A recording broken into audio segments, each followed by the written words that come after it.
Basta ya de indiferencia. Basta ya de impunidad. Basta ya de sicariato. Basta ya de extorsiones. Basta ya de abusos. ¡Basta ya!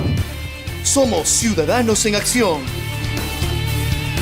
Soy Pedro García Pelayo y digo, basta ya. ¡Basta ya! Basta ya. ¡Basta ya! Basta ya. ¡Basta ya! Basta ya. ¡Basta ya! Basta ya. Soy Walter Oyarce y digo, basta ya. ¡Basta ya! Somos Ciudadanos en Acción.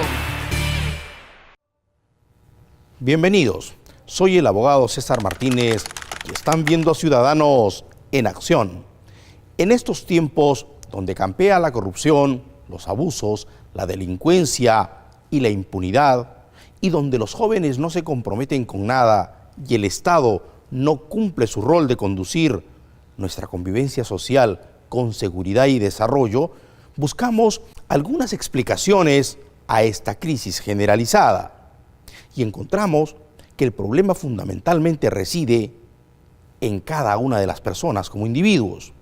Y en la búsqueda de comprender nuestra conducta, participamos en un taller sobre desarrollo personal creado por Louise Hay, donde descubrimos que todos somos víctimas de víctimas generacionalmente, que nos comportamos de una determinada manera porque seguimos patrones afincados en nuestro inconsciente. Acompáñenme en esta interesante entrevista. Estamos en la casa de la licenciada Iris Cabanillas, arquitecta y especialista en el enfoque educacional Montessori. Iris, bienvenida a Ciudadanos en Acción. Muchas gracias por haberme invitado.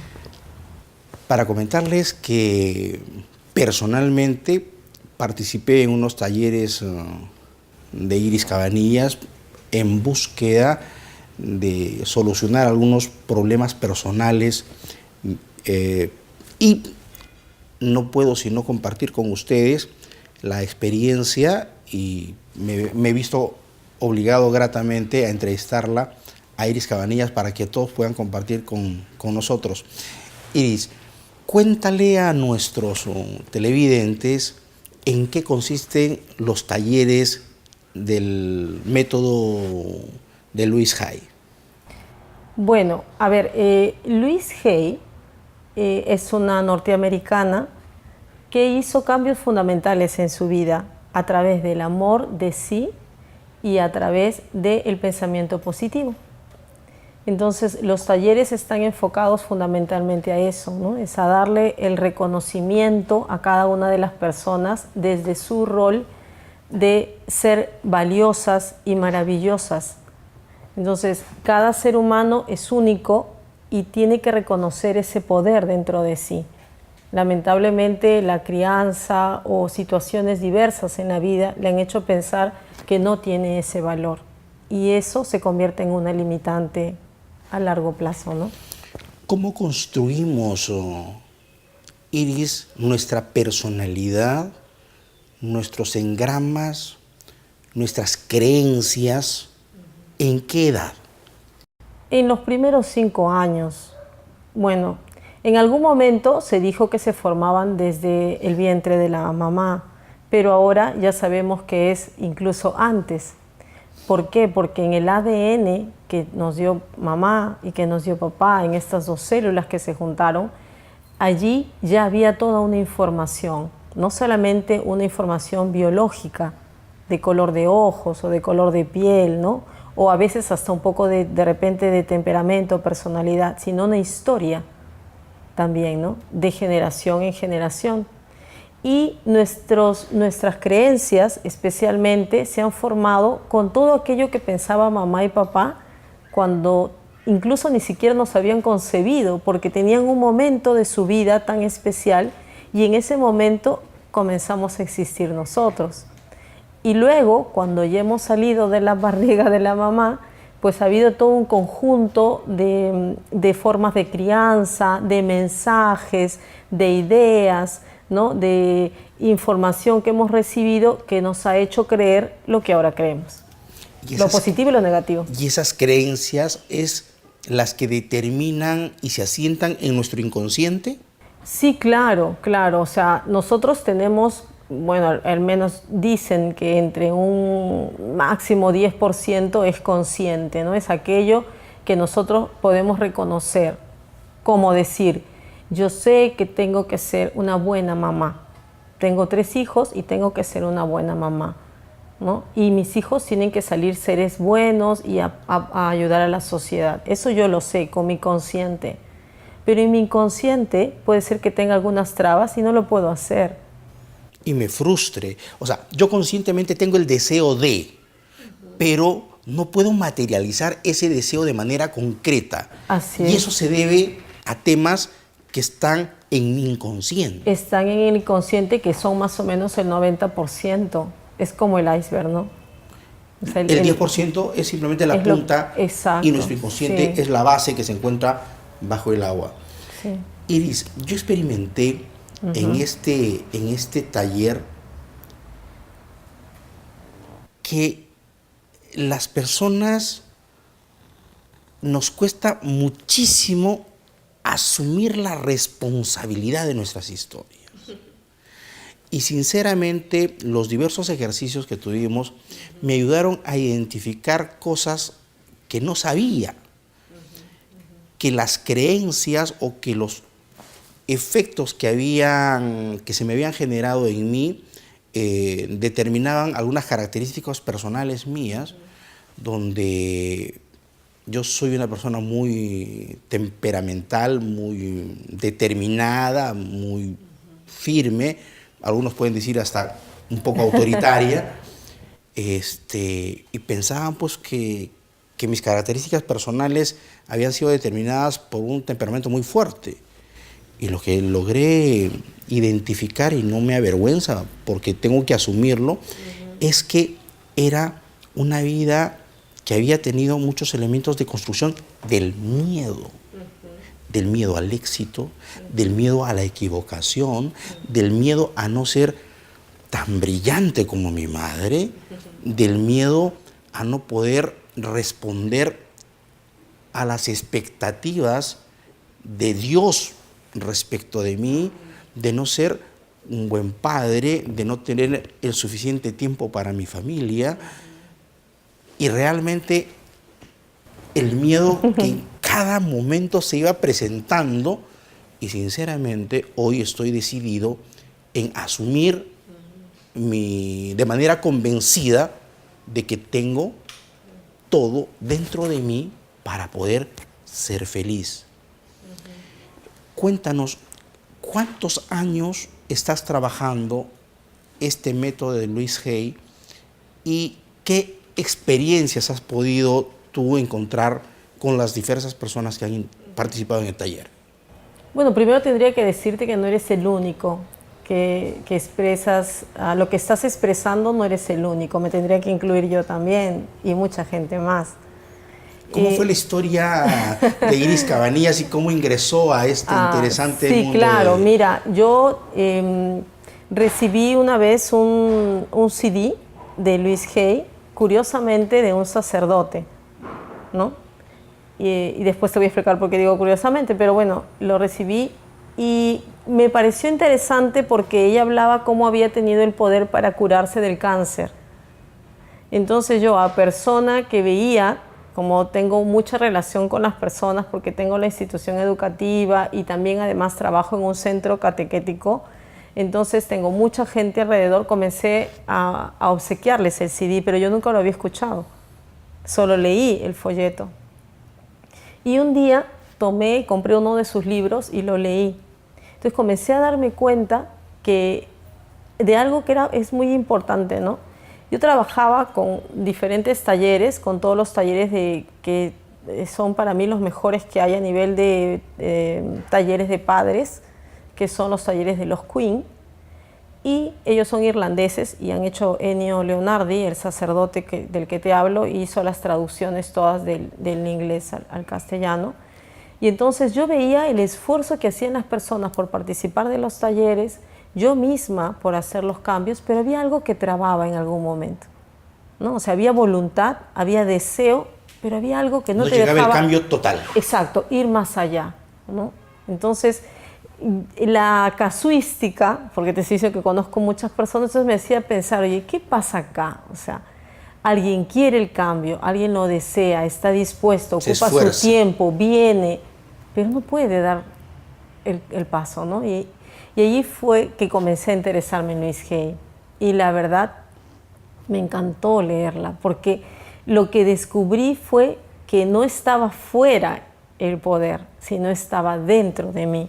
O sea, no eran los talleres, sino era lo que los talleres iban a generar dentro de cada persona. Claro, que son herramientas, o sea, a ver, los talleres, los de los Queen, por ejemplo, son unas herramientas excelentes, pero para que tú las emplees, previamente tienes que hacer un proceso de sanación, de reconocerte a ti mismo y de reconocer tu historia. Y ahí hay un proceso que es el siguiente: cuando tú tienes tu historia, aunque haya sido, digamos, no haya sido tan buena o más o menos o regular, generalmente tiendes a ocultarla. Te parece que es el pasado, que ya pasó, ya no le quieres dar vuelta. Exacto, ¿no? Ya no quieres darle vuelta, ya no quieres pensar en eso. Y sin embargo, sigue saboteándote constantemente, impidiéndote el cambio. El cambio. ¿Cuál fue la historia de Louise Hay? Bueno, es que ella ha sido una niña muy pobre, que además tuvo mucho maltrato y abuso sexual incluso del padrastro, ¿no? Sí, y por supuesto de una vida siempre de ir como dando tumbos, ¿no? Pasando de una relación a otra, sin encontrarle sentido a su vida. Sin embargo, ella descubre a través de la ciencia, una ciencia que ella llamaba ciencia científica, algo así, ella se da cuenta que tenía que ir más allá a reconocer su pasado y a trabajar con ella misma. Y el cáncer es que la lleva a hacer grandes transformaciones, ¿no? Y yo, de verdad, lo que noto también es que nosotros somos como si fuéramos una cebollita, ¿no? O sea, en nuestra esencia, ahora cuando te escuchaba, en nuestra esencia hemos ido como poniéndole capitas a nuestra esencia de niños, y esas capitas, más que renegar de ellas o molestarnos, es agradecer infinitamente que a través de estas capitas yo me he ido protegiendo y he ido sobreviviendo, ¿no? Entonces, cuando, por ejemplo, tú describes y dices, las personas podrían decir que de repente soy rígido o tal vez estructurado, qué sé yo, allí eso te ayudó hasta este instante. Hasta ese instante, ese instante... A no exponerme, a no ser frágil, exacto, a no ser sensible, a no querer sufrir. Exactamente, o sea, entonces hay que agradecerlo, ¿no? Pero en el instante que ya lo descubres y te das cuenta que de verdad ya no lo necesitas, ya puedes soltar la capita porque ya no la necesitas y dar el paso siguiente para el cambio, ¿no? Y a mí también me ha pasado eso en la vida, ¿no? Mi salud, por ejemplo, es algo que yo considero valiosísima porque he tenido siempre diferentes enfermedades y a raíz de que he comenzado a entender que el poder está en mí, yo he dejado de enfermarme tanto, ¿no? ¿Cuál es esa relación entre nuestra emotividad y las enfermedades? Por ejemplo, tú nos recomendaste y por eso es sumamente importante y no podía dejar de compartir este tema. ¿Cuál es esa relación entre las enfermedades y las emociones? ¿Qué relación tiene? Cada vez los estudios respaldan más lo directamente que está relacionado, ¿no? Louise Hay, como trabajó con personas y se entrevistó con tanta gente, comenzó a hacer un librito, ¿no? Entonces decía, por ejemplo, las alergias, y ponía las características emocionales de la persona que venía. O por ejemplo el estreñimiento, y entonces ponía las características. Pero cada vez que venía otra persona con lo mismo, casi coincidía. O sea, coincidía que los aspectos emocionales traían como consecuencia una determinada enfermedad. Y ella hizo algo que le llamó el librito azul, y que fue el librito donde puso de la A a la Z todas las emociones que podrían tener luego, a posterior, devenir en una enfermedad, ¿no?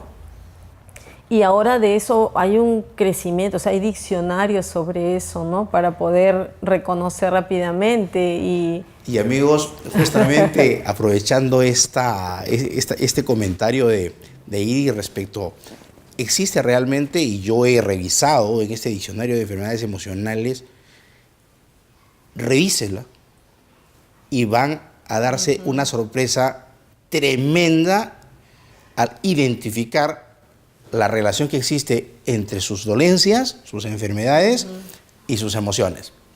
Somos Ciudadanos en Acción y vamos a una breve pausa y regresamos. Somos Ciudadanos en Acción.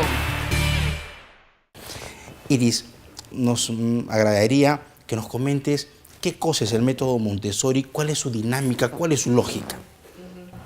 Bueno, tendré que contarte un poquito de historia, ¿no? Y es esto. María Montessori vivió hace como 107, 8 años, 10 años ya, pero en realidad hace más de 100 años. Y ella fue la primera médico italiana, la primera mujer médico italiana. Obviamente fue en contra de todo lo que en ese momento la sociedad proponía para una mujer. Y le tocó hacer su preparación como médico en una clínica psiquiátrica. Allí identificó a los niños que eran los hijos de las enfermas mentales y se dio cuenta que evidentemente estaban totalmente retraídos, apagados, como sin vida. Y ella recibe la propuesta de trabajar con ellos. Logra hacer que ellos respondan un examen y queden con resultados superiores a los niños, entre comillas, de una escuela. Normal. Exacto. O sea, eran Entonces, hijas de personas dementes así es. cuyo índice era superior. Claro, y todo el al mundo de pensaba personas que habían normales. incluso hasta, podrían haber sido también dementes ellos, ¿no? Entonces, esto le sorprende tanto a la gente y todo el mundo a la entrevista y todo, pero ella se queda pensando y dice, pero ¿qué cosa pasó? Si yo hago un trabajo con ellos y ellos cambian tanto y llegan a esos niveles de aprendizaje, ¿qué pasa con los niños, entre comillas, que están en una escuela normal? Y comienza a trabajar en una metodología que hiciera que de verdad los aprendizajes fueran más efectivos. ¿Y cómo se logran entonces estos aprendizajes más efectivos? ¿Qué logró? ¿Cuál era el cambio? Mira, yo diría que es como parecido a lo que estamos hablando antes, ¿no? Es como, el punto para mí básico es este. Ella comenzó a creer en las potencialidades del niño. O sea, cambió un paradigma que hasta ahora es un trabajo de todo el mundo para cambiar en un educador, ¿no? Que es, el niño no es un pomo vacío que tú llenas con conocimientos. El niño ya tiene dentro de sí todo un potencial, unas habilidades, unos periodos sensitivos, una mente absorbente con la que puede perfectamente captar lo que tú le tienes que facilitar para que él capte. Entonces, el rol del educador no es el de transmitir conocimientos, el rol del educador es facilitar este ambiente donde el niño, él, con su potencialidad, va a aprender. Por ejemplo, si tiene que aprender qué cosa es grande, qué cosa es pequeño, él no tiene un libro, tiene un material que lo lleva a experimentar, explorar y en algún momento descubrir y venir y decirte, Iris, mira, este cubo, si yo lo pongo abajo, que es más pequeño, y pongo el otro más grande, todo se cae. Pero si yo pongo abajo el más grande, yo puedo ir ordenando hasta llegar al más chico. Pero yo no se lo he dicho, él lo ha descubierto. Entonces, lo que se le permite al niño es descubrir un conocimiento a partir de su experiencia. A partir de su O experiencia. sea, no es un concepto que le doy para que lo aprenda.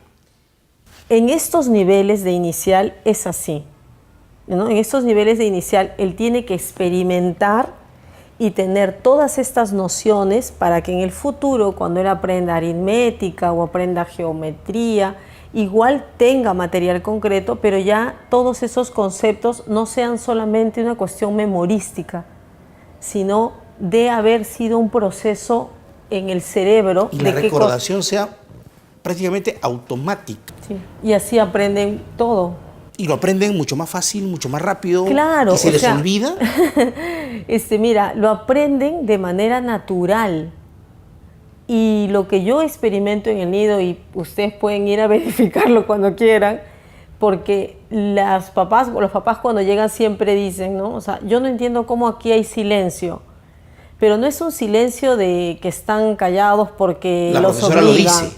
sino están trabajando. O sea, en el fondo el ser humano se quiere construir. Este potencial que ahora, hace un momento hablábamos en los talleres, tratamos de recuperar, en el niño, si le damos la opción de que crezca así, este poder lo va a tener siempre, siempre lo tiene. La diferencia es que le creas un ambiente para que desarrolle este poder, este potencial. Y los profesores, perdón, los facilitadores del Las guías, enfoque, nosotros llamamos guías. Las guías del enfoque Montessori no le dicen, a ver niños, silencio, que va a venir fulano y tal, o vayan ustedes en columna de uno al parque, no corran. No, hay claro. este tipo de indicaciones o de instrucciones en esas características. Hay un proceso de adaptación donde evidentemente ellos tienen que comenzar a captar cuáles son la forma de convivir con los demás. Pero cuando ellos han enganchado con este amor hacia el aprendizaje, que es natural, que está dentro de ellos, tú puedes estar a su costado y ellos no dejan. O sea, no tienen esta dependencia hacia el adulto para decirte hola, sino ellos saben que tú estás allí, pero para ellos es más importante su trabajo, no tú como adulto. A veces yo noto que cuando uno tiene un rol muy protagónico como adulto, más que crear independencia, crea dependencia, ¿no? O sea, creas modelos. Claro, creas que todos referentes. Yo te quiero, Miss, ¿no? O sea, mira, yo te quiero, yo no puedo estar sin ti. O escuchar a un maestro decir, ay, ella solo si yo estoy a su costado. Igual si eres papá, o sea, si tú como papá en algún momento te escuchas a ti mismo decir, mis hijos, si no estoy yo, no hacen nada, no es un orgullo, es comenzar a preocuparse. O sea, ¿qué pasó? ¿Y por qué es tan importante, Iris, generar o criar hijos independientes? ¿Cómo nos puedes explicar en los años de experiencia que tienes en el nido, que tengo entendido son más de 20 años, sí. ¿Cómo has podido observar el producto final, por decirlo de alguna manera? ¿Cómo son esos niños que tienen 25 o 20 años y cómo han ido construyendo su personalidad y su interrelación con el ambiente? Claro, mira, nosotros hasta este momento, y digo hasta ese momento porque creo en todas las posibilidades, hasta ese momento nosotros tenemos inicial. A partir del año subsiguiente, que ya estamos en proyecto, vamos a comenzar a crecer hacia primaria. Porque una de las metas que tenemos como institución es que podamos observar de cerca a un joven salir de una institución, o sea, toda la educación básica regular, así, de esta manera. Con este enfoque. Con este enfoque. En el Perú no existe ningún colegio que haya utilizado el método Montessori o el enfoque Montessori integralmente. Mira, yo no conozco que, o sea, digamos, no conozco de cerca alguien que yo así vea que está completamente como lo planeó María Montessori, porque María Montessori, o sea, lo pensó incluso con un año más. Porque tú en el quinto de secundaria es cuando a nivel emocional estás más confundido. Existe algunas personas que están muy enfocados desde antes o en ese momento, pero la gran mayoría no. Claro, ahora por ejemplo nosotros tenemos chicos que salen a los 6 años y tú te das cuenta de la gran diferencia de personalidad y de seres humanos que son, ¿no? Primero porque ellos se la creen. O sea, ellos no te ven a ti como, a veces generalmente puede ver un niño como, el adulto al que tengo que obedecer, ¿no? Sino yo soy quien estoy eligiendo hacerte caso porque estamos en un nivel horizontal y podemos conversar y podemos ponernos de acuerdo y podemos llegar a alguna conclusión juntos. ¿Y cómo estos niños pueden enfrentar, no diría enfrentar, cómo pueden convivir diferentes fenómenos? Y uno de ellos son las pérdidas, las ausencias de los padres, los divorcios, los fallecimientos. Asumo que son personas que tienen mayores posibilidades de enfrentar estos nuevos contextos? Porque Sí, me imagino claro.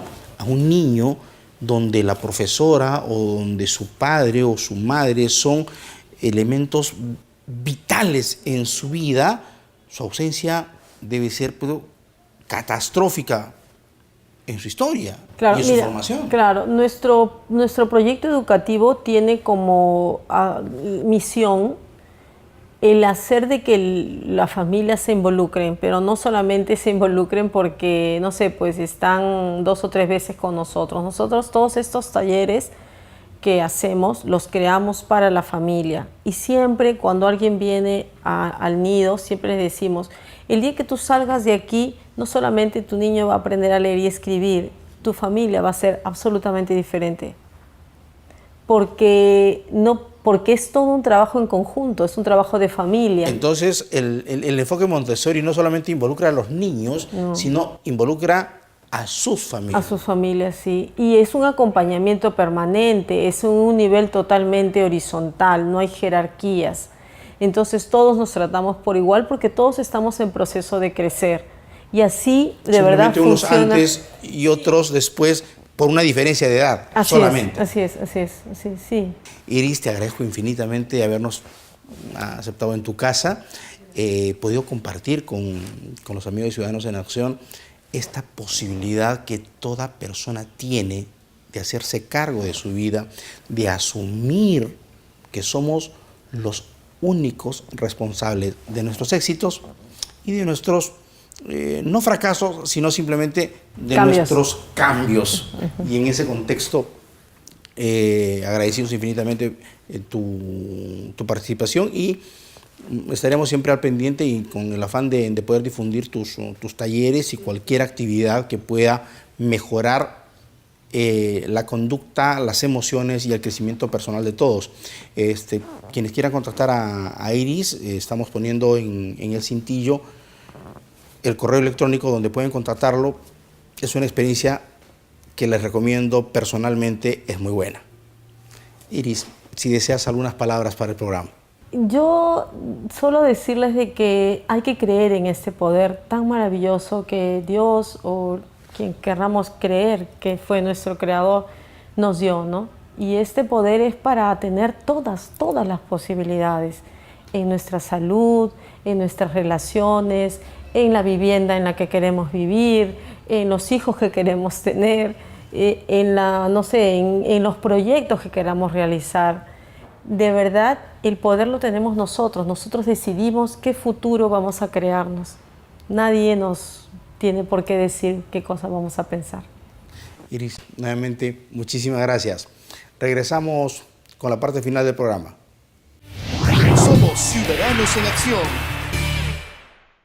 Después de haber participado personalmente en este taller creado por la norteamericana Louise Hay, Ámate a ti mismo, la experiencia resultó vivificante y muy alentadora, porque nos permite tomar conciencia, descubrir y entender nuestras historias personales, de dónde vienen nuestros problemas y el por qué nos comportamos de determinada manera. Pero no solo eso, sino fundamentalmente nos permitió asumir que la solución está en nosotros mismos, que tenemos dentro de nosotros todos los medios y recursos necesarios para cambiar nuestra vida, para curarnos y ser prósperos en todo orden de cosas, en el aspecto económico, en el emocional, en el familiar y también en la salud. Este no es un tema religioso, ya que todos, creyentes y no creyentes, tenemos el derecho de vivir plenamente. Basta ya de miedo, basta ya de indiferencia, basta ya de impunidad. Hasta la próxima semana, Dios mediante. Basta ya de indiferencia. Basta ya de impunidad. Basta ya de sicariato. Basta ya de extorsiones. Basta ya de abusos. ¡Basta ya! Somos Ciudadanos en Acción. Soy Pedro García Pelayo y digo, basta ya. Basta ya, basta ya. Basta ya. Basta ya. Basta ya. Basta ya. Basta ya. Basta ya. Soy Walter Oyarce y digo, basta ya. Basta ya. Somos Ciudadanos en Acción.